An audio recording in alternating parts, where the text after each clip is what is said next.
Hello friends, हमारे बीच में हाँ जी, हाँ जी। अभिषेक जी बैठे हैं जिन्होंने जुलाई 21 में अपना सीए फाइनल का एग्ज़ाम दिया। आज गर्व के साथ मैं कह सकता हूं कि एक चार्टर्ड अकाउंटेंट हैं और अपनी एक मंजिल ज़िंदगी की इन्होंने पूरी की है। अपने सपनों को इन्होंने साकार किया है। इतने सालों से जिस कोर्स के लिए ये रात दिन मेहनत करते थे, आज वो पूरा हुआ है।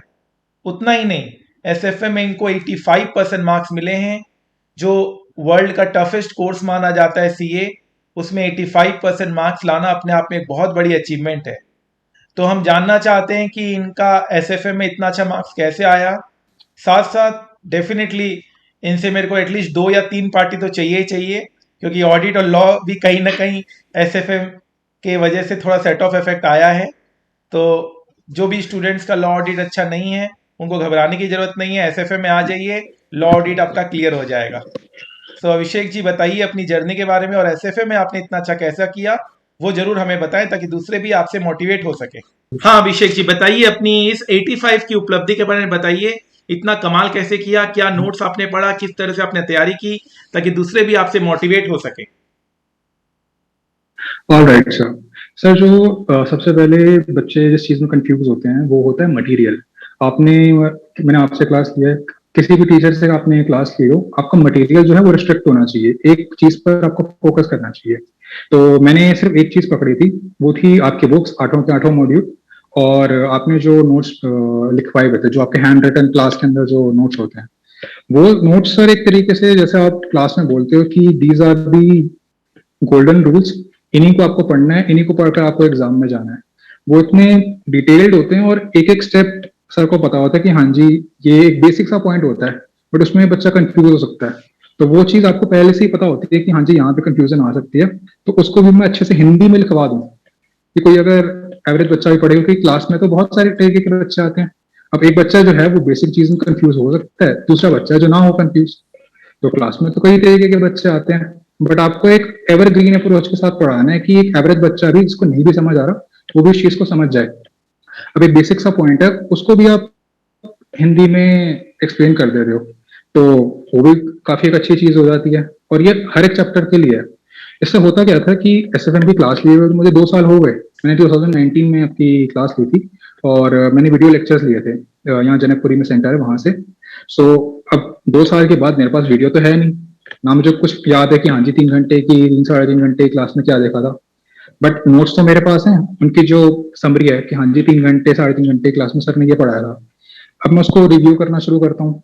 फिर एक कंसेप्ट नंबर 46 है, जैसे मैं उसको पढ़ रहा हूँ, अब उसमें डाउट आ गया। उसी के नीचे एक नोट लिखा हुआ है, हिंदी में लिखा हुआ है कि ऐसा करें, ऐसा लिखा हो क्वेश्चन में, तो ऐसा करें। वहां पे बच्चे जनरली कंफ्यूज हो जाते हैं। तो नोट्स की ये इंपॉर्टेंस रहती है कि एकदम डिटेल्ड और एकदम कंसाइज फॉर्म में, और बच्चे को जहां भी कंफ्यूजन आ सकती है वो चीज पहले ही बता दी गई नोट्स में, कि बच्चा अगर 1 साल के बाद या 2 साल के बाद रिविजन करने बैठे तो उसको कोई प्रॉब्लम ना आए। इसके साथ साथ मैंने आपकी बुक में ऑलरेडी सारे क्वेश्चन है, आईसीएआई का, स्टडी मैट, आरटीबी, एमटीबी, जितना भी मटेरियल है वो ऑलरेडी उसके अंदर था। मुझे कोई ऐसा एडिशनल कोई मटेरियल रेफर करने की जरूरत नहीं पड़ी, क्योंकि आईसीआई का मटेरियल ऑलरेडी इस बुक के अंदर है। और जैसे कि मैंने कहा, मटेरियल आपका पहले ही फिक्स हो जाना चाहिए। क्लास आपने सर से ली हो, कहीं भी टीचर से ली हो, और ये हर सब्जेक्ट के लिए मैं बोल रहा हूँ, मटेरियल आपका रेस्ट्रिक्टेड होना चाहिए। तो मैंने सिर्फ एक चीज पर फोकस किया था, आपके क्लास के नोट्स जो आप हाथ से लिखवाते हो, और आपकी जो बुक्स हैं, तो उनको मैंने कॉम्प्रिहेंसिवली प्रैक्टिस करा।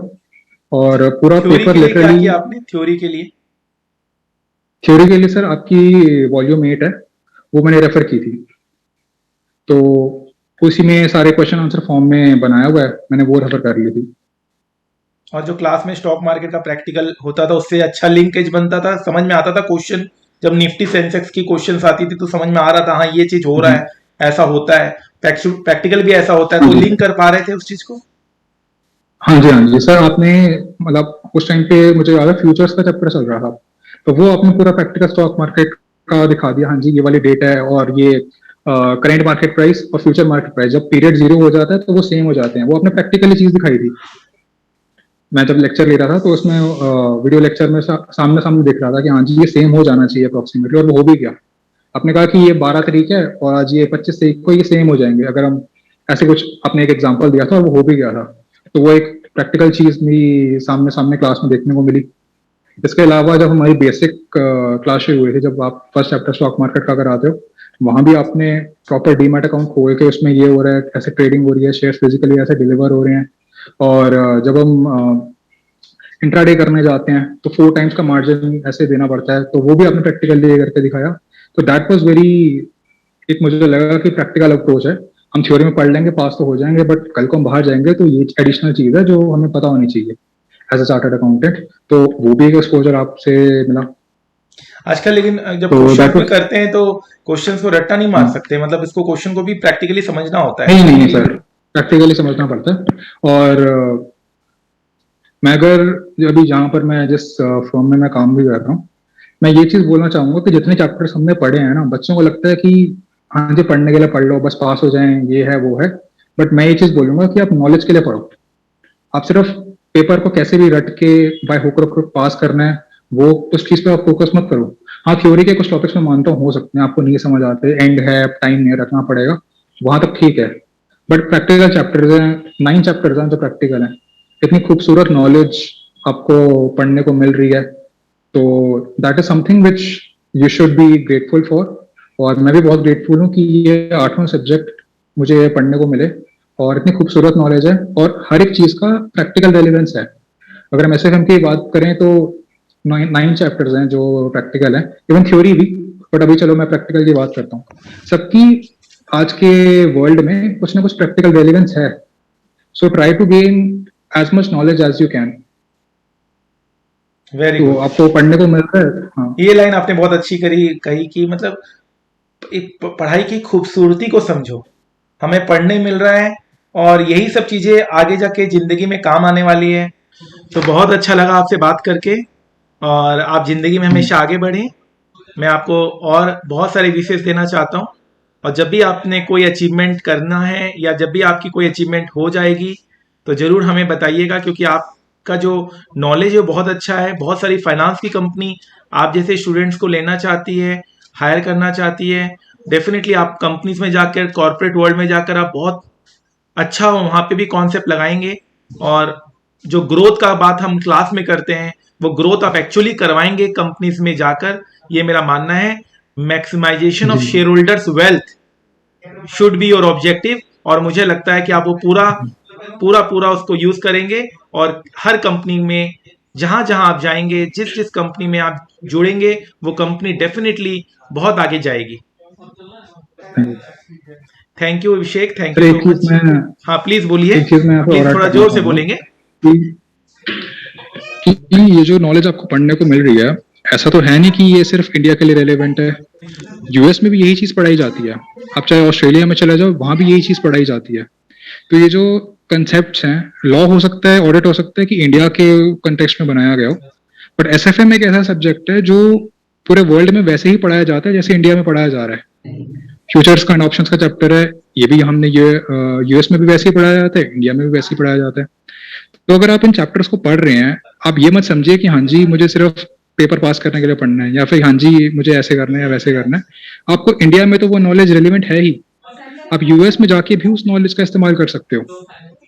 वेरी गुड, तो मतलब आपका जो पूरा वर्ल्ड लेवल पे जो नॉलेज नॉलेज है, है वो सिर्फ इंडियन तक, इंडिया तक लिमिट नहीं है, इंटरनेशनल कॉन्टेक्स्ट में इंडिया भी तक वो लिमिटेड नहीं है नॉलेज जा सर, रहा है। इंटरनेशनल कॉन्टेक्स्ट में वो चीज रेलिवेंट है।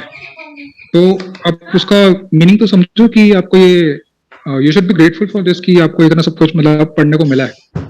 सो ये चीज मैं मानता हूँ, बहुत इसी अच्छा, माइंडसेट के साथ मैंने जो पढ़ाई करी वो करी। बहुत अच्छा, आपके कॉन्सेप्ट बहुत स्ट्रांग हैं और बहुत क्लियर हैं। Wish you all the best. आप हम्म। हमेशा आगे बढ़ें जिंदगी में, और कोई भी कामयाबी हो आप हमें जरूर बताएं।